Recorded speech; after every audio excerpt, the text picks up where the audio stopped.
pernah melupakan, tidak pernah meninggalkan, tidak pernah sekali-kali pun membiarkan Anda dan saya.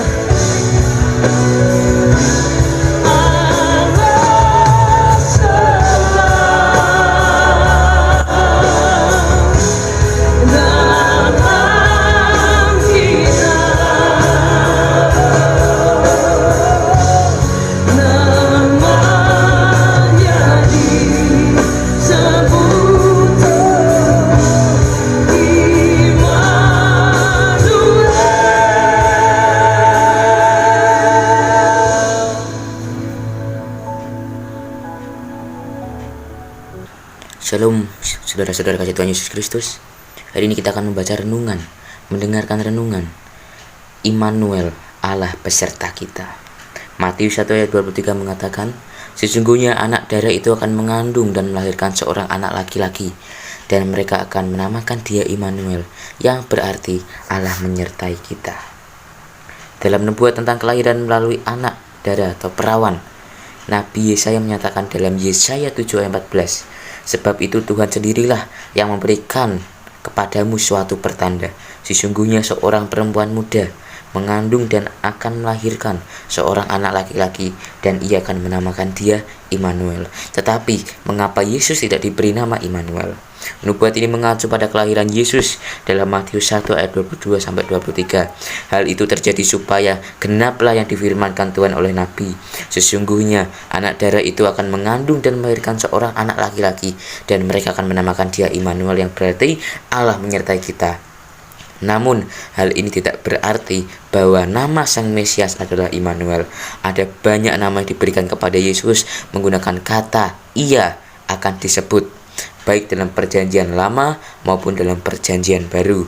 Ini adalah cara yang umum untuk menyatakan bahwa orang akan merujuk kepada Yesus dalam berbagai cara. Nabi Yesaya menubuatkan tentang Mesias, dan namanya disebutkan orang, penasihat ajaib, Allah yang perkasa, Bapa yang kekal, dan Raja damai. Tak satu pun dari gelar-gelar tersebut dari nama Yesus. Gelar-gelar tersebut adalah penjelasan yang digunakan untuk merujuk kepada Yesus untuk selama-lamanya. Lukas mengatakan bahwa Yesus akan menjadi besar dan akan disebut Allah, anak Allah yang maha tinggi, dan Tuhan Allah akan mengaruniakan kepadanya tahta Daud bapa leluhurnya, dan akan disebut kudus, anak Allah. Namun tidak satu pun dari sebutan-sebutan ini dipakai menjadi namanya. Di dua tempat yang berbeda kita mengacu pada Mesias yang akan datang. Nabi Yeremia berkata, dan ini adalah namanya dengan yang dia akan disebut Yahweh, kebenaran kami. Yeremia 23 ayat 5, Yeremia 23 ayat 5-6. Sesungguhnya waktunya akan datang, demikianlah firman Tuhan, bahwa aku akan menumbuhkan tunas adil bagi Daud.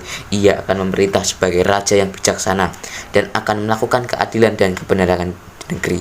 Dalam zamannya Yehuda akan dibebaskan, dan Israel akan hidup dengan tentram. Dan inilah namanya yang diberikan orang kepadanya, Tuhan keadilan kita. Yeremia 33 ayat 15-16. Pada waktu itu dan pada masa itu, aku akan menumbuhkan tunas keadilan bagi Daud. Ia akan melaksanakan keadilan dan kebenaran di negeri.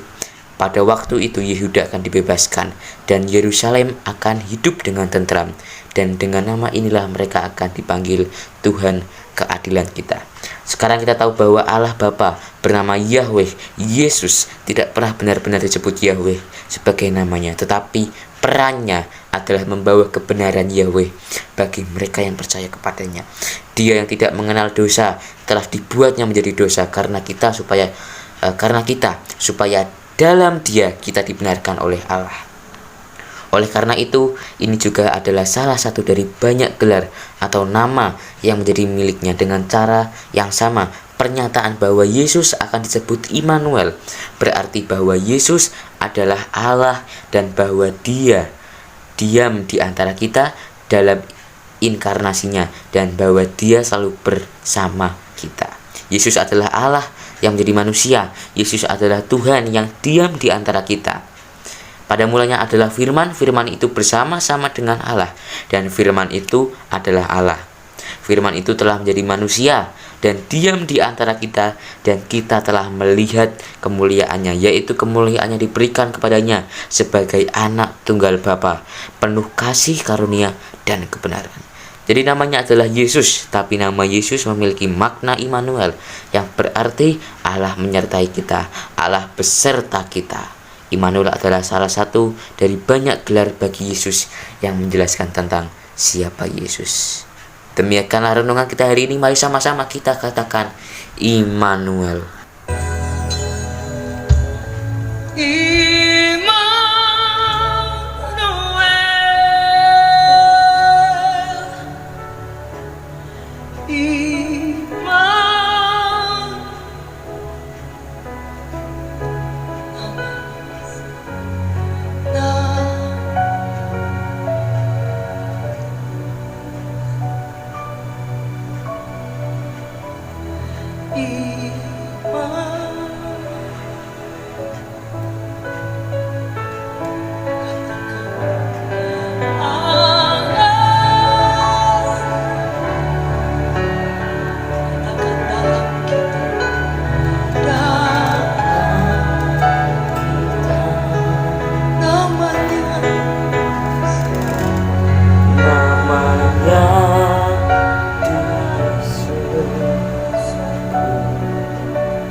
Mari sama-sama kita angkat tangan, kita terima berkat dari Tuhan Yesus. Kiranya Tuhan memberkati engkau dan melindungi engkau.